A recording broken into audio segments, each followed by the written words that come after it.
Assalamualaikum warahmatullahi wabarakatuh. Halo semua, perkenalkan nama saya Lydia Betty Setianingsih, NPM 1711060055 dari Prodi Pendidikan Biologi dengan DPL Ibu Indah Resti MSI. Oke, sekarang kita bahas tentang virus. Kalian udah gak asing kan mendengar kata virus? Virus berasal dari bahasa Latin yang berarti racun. Virus merupakan parasit yang berukuran mikroskopik yang menginfeksi sel organisme biologis. Apa aja sih yang mau kita bahas tentang virus? Penasaran kan? Keep on watching! Pada materi virus, yang pertama kita akan membahas tentang sejarah virus. Yang kedua, struktur tubuh virus. Yang ketiga, bentuk virus. Dan yang terakhir, cara reproduksi virus. Terkuaknya misteri virus itu dimulai sejak akhir abad ke-19. Nah, sekarang kita akan membahas sejarah virus menurut yang pertama ada Adolf Meyer, yang kedua ada Martinus Beijerinck, yang ketiga ada Wendell Stanley. Yuk kita bahas satu-satu. Yang pertama, kita akan bahas menurut Adolf Meyer. Ia menemukan pada tanaman tembakau muncul bercak-bercak. Kemudian, ia berpendapat bahwa tanaman tembakau terkena penyakit mozaik.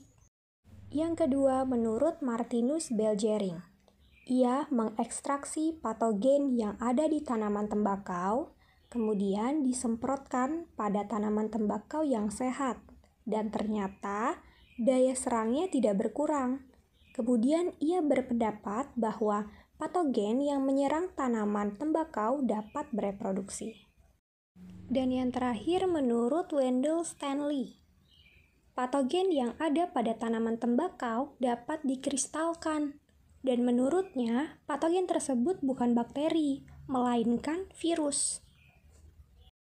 Yang selanjutnya ada struktur virus. Yang pertama, virus termasuk ke dalam makhluk aseluler. Artinya, ia tidak memiliki membran inti, nukleus atau inti sel, sitoplasma, dan organel sel. Yang kedua, virus memiliki materi genetik berupa DNA atau RNA. Jadi hanya salah satu ya, DNA atau RNA saja. Struktur tubuh virus yang ketiga yakni bisa bereproduksi karena mempunyai materi genetik, tapi hanya dapat bereproduksi pada makhluk hidup lain. Yang keempat, parasit obligat, yaitu tidak dapat hidup jika tidak menumpang. Dan yang kelima, dapat dikristalkan. Selanjutnya kita masuk ke bentuk-bentuk virus. Yang pertama ada virus yang berbentuk tabung, kemudian ada virus yang berbentuk filamen atau seperti benang, kemudian ada virus yang berbentuk bulat, dan yang terakhir ada virus yang berbentuk huruf T. Bagian-bagian virus yang pertama ada kepala, batang, dan ekor. Untuk di bagian kepala itu ada kapsid dan asam nukleat berupa DNA. Selanjutnya ada serabut ekor. Yang terakhir adalah reproduksi virus. Yang pertama ada daur litik, ada 5 tahapan yaitu absorpsi, infeksi, replikasi, perakitan, dan lisis. Dan untuk yang lisogenik, tahapannya sama dengan yang litik. Yang membedakan adalah tahap penggabungan dan tahap pembelahan.